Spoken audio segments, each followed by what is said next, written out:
Nagbunga ang isang gabing pinagsaluhan ng babae at estrangherong nakilala sa bakasyon. Paano niya ito ipaliliwanag sa kapatid na may ipakikilala namang nobyo? Itong nangyari sa atin. Wala lang ito, mabilis na nagbihis si Shane one night stand sa nakilala niyang estrangherong lalaki habang nakabakasyon sa Boracay. Wala namang bago roon, 'di ba? Isa pa, malaki na siya, alam na niya ang ginagawa niya. Alam mo namang may nobya ako, 'di ba? Nakwento ko naman sa'yo, huwag kang mag-alala, itong nangyari sa atin ay hanggang dito na lang sa Boracay. Pagbalik natin sa mga lugar na pinanggalingan natin, haharapin natin ang kanya-kanyang buhay. At umalis na ang estrangherong lalaki sa tinutuluyang hotel ni Shane. Mali, siya lang pala ang single, taken na ang lalaki. Pero syempre, ano pa nga ba ang pwedeng gawin ng isang lalaki at babae sa loob ng kwarto? Malamig, maganda ang tanawin sa labas ng sliding door, at wala silang pwedeng pagkaabalahan? Malinaw sa kanilang dalawa na sila ay naglalaro lamang. Ngunit hindi akalain ni Shane na magbubunga ang kanilang paglalaro. Makalipas ang 3 buwang pagduduwal, pag-iiba sa mood, at pag-ayaw sa amoy ng ginigisang bawang, 2 guhit na pula ang bumungad sa kanya sa pregnancy test na binili niya sa botika. Napamura si Shane, wala naman siyang pakialam sa sasabihin ng mga tao sa paligid niya. Ngunit paano niya ipaliliwanag sa kanyang bunsong kapatid na si Freya na ang gaganyang ate, na walang ipinakikilalang nobyo, na halos matimtimang birhen, ay buntis? Kung sabihin na lamang niya na kinasihan siya ng Espiritu Santo gaya sa nangyari kay Birheng Maria? Kinalimutan niya ang ideya, mahihiya sa kanya si San Pedro, baka pati si Satanas, pagtawananan lamang siya sa estupidong ideyang yon. Sa totoo lang, nasabi na niya noon sa kapatid na anak lamang ang gusto niya, ayaw niyang makipagrelasyon sa sinumang lalaki dahil pakiramdam niya, puro manloloko lamang ang mga ito. Gaya ng tatay nila sa nanay nila, gaya ng tito nila sa tita nila. Gaya ng asawa ng kapitbahay nila na may 8 anak.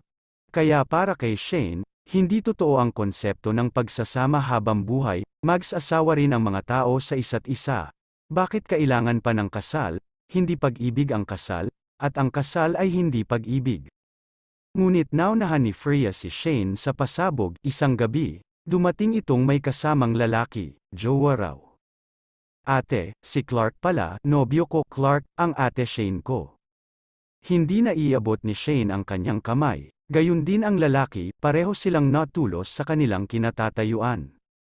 Magkakilala kayo, saka lamang natauhan si Shane. Hindi, Kwan, nagulat lang ako na may nobyo ka na, hindi mo naman kasi nakukwento sa akin na may kasintahan ka na pala. Pasensya ka na ate, kasi natakot din akong sabihin sa iyo, baka kasi pag-alitan mo ako. Bakit naman kita pagagalitan nasa hustong edad ka na? Sige maupo na kayo at ipaghahanda ko kayo ng makakain. Hindi makayanan ni Shane ang tagpong iyon, para siyang nangangapos ng hininga, kaya agad siyang nagpaalam at nagtungo sa kusina. Ano ba namang kapalaran nito, masyadong mapaglaro kakaloka. Ang Clark na jowa ng kanyang kaisa-isang kapatid, at ang estrangherong lalaki sa Boracay na nakalaro niya ng apoy, at ama ng kanyang anak, ay iisa. Paano niya ipaliliwanag ito, kung gayon, si Freya pala ang tinutukoy nitong nobyang palaaway na lagi na lamang tamang hinala sa kanya. Nasa palagay niya ay tama naman, selosa ang kapatid at palaaway rin ito lalo na kapag sa palagay niya, nasa tama siya. Paano niya ipaliliwanag ang sitwasyong ito, masyadong komplikado. Shane, halos mapahiyaw si Shane sa boses na narinig si Clark. Anong ginagawa mo rito? Baka makahalata si Freya, kung anuman ang nangyari sa atin noon sa Boracay, pakiusap ko sa iyo na huwag mo nang ikwento pa sa kapatid ko.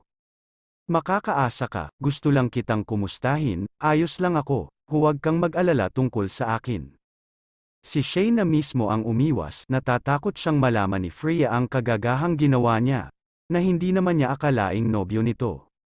Makalipas ang 2 buwan, napag-alaman ni Shane na hiwalay na sina Freya at Clark dahil sa pambababae nito. Tama ang kanyang palagay na hindi mapagkakatiwalaan si Clark. Nang mga sandaling iyon ay umamin na rin si Shane na siya ay nagdadalang tao subalit hindi na siya nagbigay ng anumang detalye sa kung sino ang ama nito. Tuwang-tuwa naman ang kanyang kapatid. Magiging tita na raw siya. Wala na rin siyang balak na ipaalam pa kay Clark ang tungkol sa anak nito.